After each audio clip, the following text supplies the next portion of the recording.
What's up guys, Jam here. Today we'll be covering Chapter 17 of Arc 5. Before we get into things, please don't forget to subscribe and hit the bell so you don't miss out on future chapter summaries and more ReZero content. Chapter 16 ended with Felt promising Priscilla that she would make her cry and regret her actions. Chapter 17 picks up exactly from where we left off, with Priscilla leaving the hotel, satisfied with achieving her goals. Everyone went back to their meals, except the mood had been ruined entirely. Otto turns to Subaru and mentions that they were lucky that Garfield wasn't here. Then Otto departed to find Garfield and meet Kiritaka. After the meal, Subaru was in the courtyard, reflecting on how no one in the dining hall had acted as rashly as he did. Even Feld had acted reasonably, and she was much younger than he was. Subaru begins walking back and forth to walk off his frustration, each footstep louder than the last, until he's interrupted by Julius, who had been getting some fresh air. "Don't step so hard on the floor, Subaru. You'll be causing trouble for the hotel staff." Subaru sighs and sits down next to Julius. "Amelia and Beatrice are not with you, correct?" "That would be the case. Neither of them are children. They're at the age where they want some me time, so I set up a time and place for a date later. Although I'm unfamiliar with some of the phrases you use, it seems that you have learned to better understand the thoughts of others." Subaru wasn't too pleased by Julius's comment.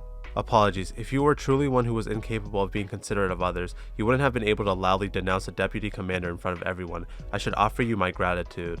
"That sounds like a thing, so please don't give me one. That guy just rubbed me the wrong way. Compared to everyone else who maintained their cool, I must have looked awful." "No such thing happened. It was precisely because of your rash manner that others could calm down, even myself included. Your impulsive reactions were helpful, it seems." You weren't planning to praise me from the start, were you?" "I know. I should be more calm and collected to be like a knight." "That's right. Indeed, from a knightly perspective, your behavior was no means commendable. However, what are you doing?"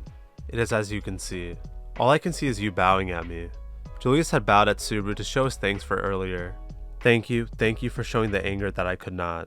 I have utterly no idea what you're talking about.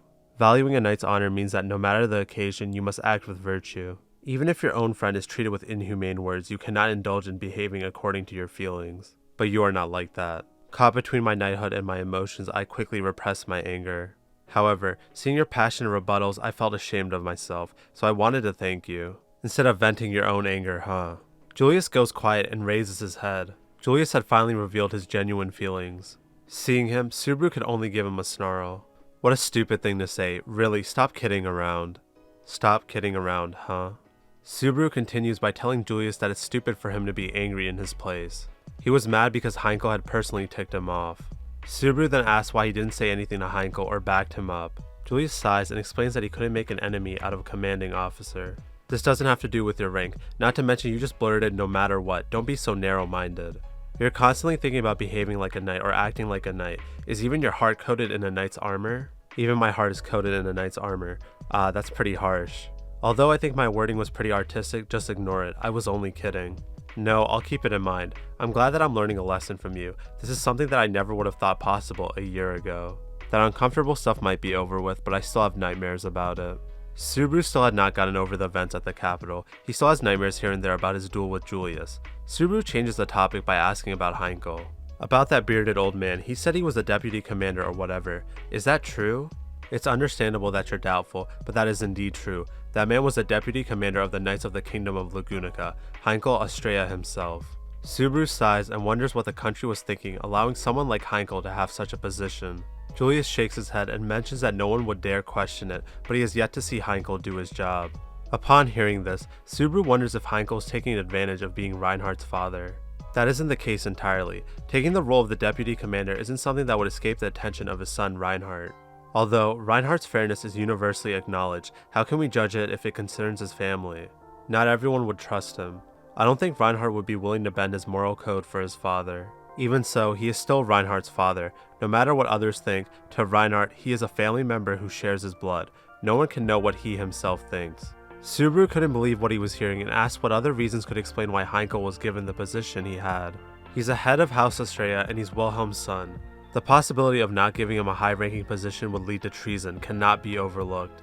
This country, whether it's Reinhardt or Wilhelm, I'd never believe that. If Heinkel resented the country, then the Sword Saints family would turn against it, treating them so cautiously as if they were a time bomb, if that's how it is.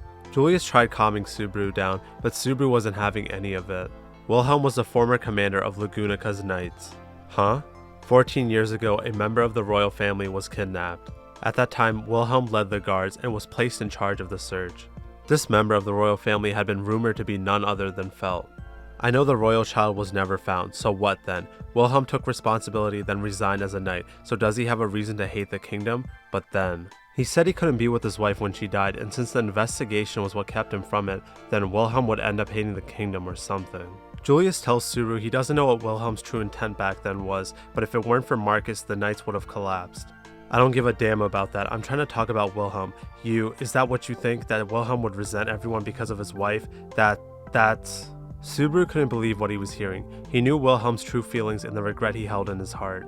He shoved Julius's hand off his shoulder until Subaru remembered that Julius had comforted Wilhelm after he killed the white whale. He couldn't have possibly believed that Wilhelm would revolt against the country. Sorry, I was being an idiot. No, don't apologize. You're in the right, I'm in the wrong. If anyone should apologize, it's me. Subaru asks if the kingdom views Reinhardt the same way. Julius tells Subaru that no one suspects Reinhardt of rebelling, rather it's his father, Heinkel. How's Reinhardt's relationship with his father, aside from the obvious blood one? There was a period of time where Reinhardt gave Heinkel his complete utmost obedience. That might have seemed natural because they're father and son, but that time exceeded the bounds of what should have been. Julius looked away with regret in his eyes. Subaru wasn't sure what Julius had meant by the relationship of father and son had exceeded the boundaries. But Julius looked uncomfortable, so Subaru did not press further. So, to keep Heinkel from giving Reinhardt an order to turn against the kingdom, Heinkel was shown favor, right? Perhaps it's even worse. Although this is a rumor, I'll tell you since you're also Reinhardt's friend and you also felt anger for his sake. The deputy commander was a suspect in the investigation of the abduction of the princess 14 years ago. Subaru's jaw dropped as he struggled to process what he just heard. Julius sighs and continues. There is no evidence, but he's been questioned about it several times. If that's true, then he's the reason why his father and mother couldn't meet face to face one last time. That's not all. I've also heard that Heinkel recommended his mother to be the one to take his place against the white whale. He actually sent his mother to the battle with the white whale. There's a record of this. The deputy commander refused to battle with the white whale and instead recommended that his mother do it. Subaru was in disbelief and couldn't believe what he was hearing. There has to be a mistake somewhere, right? Sorry, that's not something I should have told someone who hadn't fully prepared themselves. It's not your fault. I was the one who wanted to hear, although it would be a little easier if I could blame you. Julius shakes his head and apologizes for spreading rumors of another family's business as it was not appropriate. Subaru attempts to comfort Julius. Is it wrong to interfere if you hear others around you crying? If I saw my friend feeling hopeless, I'd certainly call to him. If you care about Reinhardt, doing so would be completely natural, especially since your feelings aren't like mine. There's no need to adhere so rigidly to your knightly honor or whatever. Even if there was, occasionally taking off your armor and becoming Julie wouldn't be so bad. Julie, huh? That name really came out of the blue. Subaru and Julius began bantering with one another as they gazed at the sky. If anyone were to look at them, you would think they're just ordinary friends. And that sums up chapter 17 of Arc 5.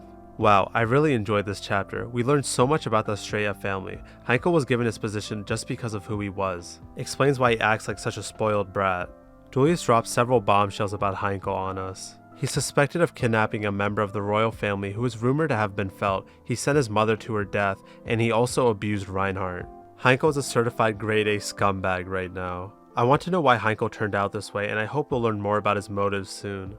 Tappe has been delivering on giving us more and more of the Estrella family's history every chapter. I hope he continues to do so as there's so many questions surrounding them.